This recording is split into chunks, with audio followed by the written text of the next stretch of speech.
So, hello everyone, a very warm welcome to the day 4 of our History Sutra NCRT series. And in this lecture, we will be covering the next chapter, which is Thinkers, Belief and Buildings from 600 BC to 600 CE. मतलब कि लगभग 1000 साल के यहाँ पर time period की बात हो कि किस तरह से वैदिक एज। अब मैंने आपको लास्ट लेक्चर में भी बताया था कि वैदिक एज खत्म हुआ है 600 बीसी के बाद, उसके बाद जनपद और महाजनपद जाएंगे। तो ये बता रहे हैं कि किस तरह से बिलीफ सिस्टम बदला है कि पहले जो लोग सब लोग वैदिक एज को मानते थे, वेदास को ही सुप्रीम मानते हैं, तो उसमें से बहुत सारे लोग बुद्धिज्म जैनिज्म के अंदर चले जाएंगे, जो इस टाइम पीरियड में नए धर्म खड़े होंगे। And one of the most interesting facts आपको यहाँ पर ये देखने को मिलेगा दैट ड्यूरिंग दिस वैदिक एज और इसके खत्म होने के बाद हमें इंडिया के अंदर 63 हेटेरोडॉक्स सेक्ट्स की फॉर्मेशन देखने को मिलती है। अब सबसे पहले आपको ये समझ होना चाहिए कि हेटेरोडॉक्स का मतलब क्या है।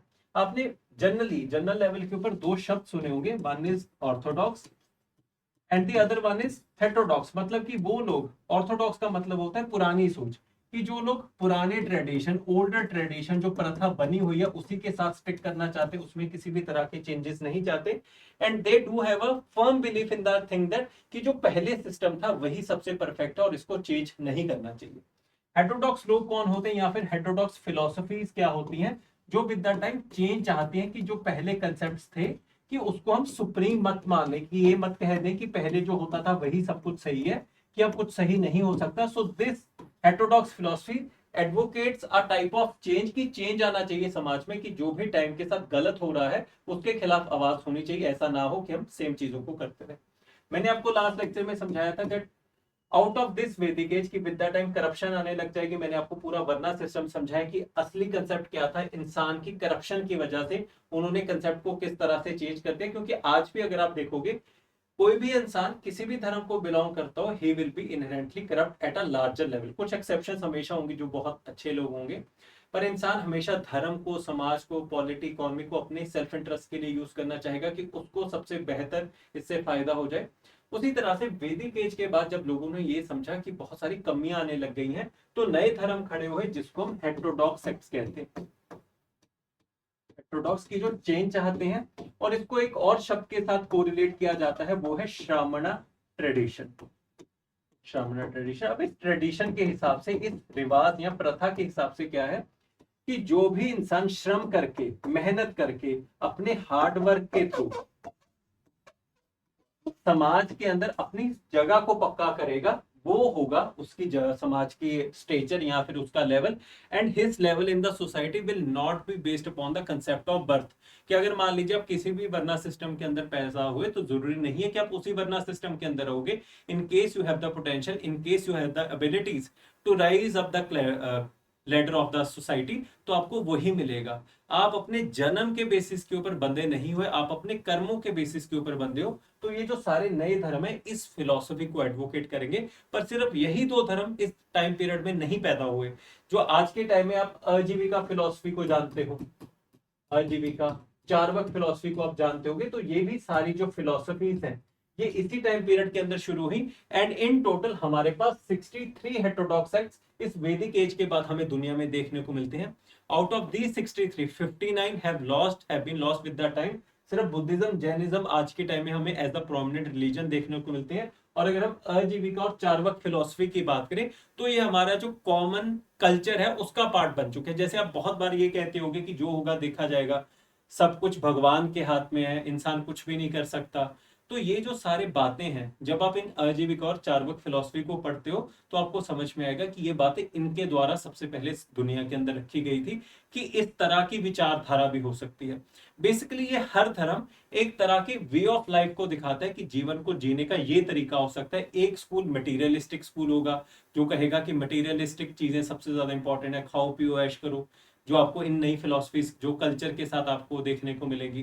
कुछ धर्म बहुत स्ट्रिक्ट है, जैसे हम जैनिज्म की बात करें कि कपड़े नहीं पहन सकते, वो एक तरह का पोजेशन है, आपको बहुत कम पोजेशन रखते हैं, बहुत कम खाना खाना है। अगर आप अपनी जरूरत से ज्यादा भी चीजों को एक्वायर कर रहे हो, वो भी गलत है, वो भी पाप है।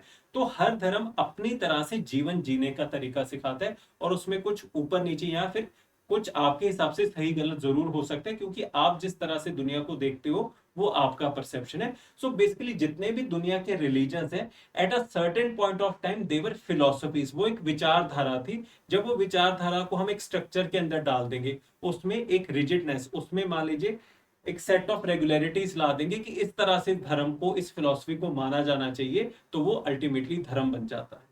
ये जो पूरा टाइम पीरियड है 600 बीसी से लेके 600 सी तक जो यहाँ पर हम बात करते हैं, तो इसी के बारे में बात कर रहे हैं कि किस तरह से नए नए धर्म आते हैं दुनिया के अंदर, नया नया बिलीफ सिस्टम आता है, क्योंकि पुराने वाले में कुछ कमियां थी तो नया चेंज एडवोकेट करना पड़ेगा। तो उसकी वजह से इसको पूरे को समझाया गया है, and I hope that this thing is clear. Apart from that, in this chapter you will also read about the architectural designs and the architectural buildings that were built during this time period. जैसे अगर हम Buddhism की बात करें, तो बुद्धा की मृत्यु के बाद उनके जो बॉडी के पार्ट्स थे, उनके जो रिमेन्स थे, बॉडीली रिमेन्स, उसको जगह जगह के ऊपर पूरे इंडिया में फैला दिया गया और उसके ऊपर मॉन्यूमेंट्स बना दिए गए, जिसको हम स्तूपास कहते हैं। अब ये क्वेश्चन 2023 के प्रीलिम्स के अंदर भी पूछा गया था कि ये जो स्तूपा का कंसेप्ट है, ये बुद्धिस्ट ओरिजिन है उसके पहले का है, तो इस तरह की बेसिक चीजें थी। पर अगर आप ओवरऑल स्तूपा को समझना चाहते हो तो बेसिकली ये है कि मान लीजिए किसी बुद्धिस्ट मॉन्क की डेथ के बाद, जो बहुत हाईली रेपुटेबल मॉन्क हो, तो उसकी बॉडी के पार्ट्स को किसी जगह के ऊपर जाके दफना दिया जाएगा और उसको कमेमोरेट करने के लिए वहां पर, ताकि लोग उसके बॉडी को माथा टेकने के लिए आए, उसको पूछने के लिए आए, तो उसके ऊपर एक प्रॉपर बिल्डिंग बना दी जाती है। जैसे यहाँ पर आपके सामने सांची स्तूपा की बिल्डिंग है जो मध्य प्रदेश के अंदर आपको देखने को मिलेगी। तो ऐसी बिल्डिंग्स के बारे में रेफरेंस दी गई है, अलग अलग आर्किटेक्चर डिजाइन के बारे में बताया गया है जो अलग अलग धर्मों से जुड़े हुए हैं। बस इतना सिंपल से आपको इस चैप्टर के अंदर काम करने के लिए बताया गया है। सो आई होप कि बहुत इजी चैप्टर है, आप इसको उसी तरह से डील करेंगे।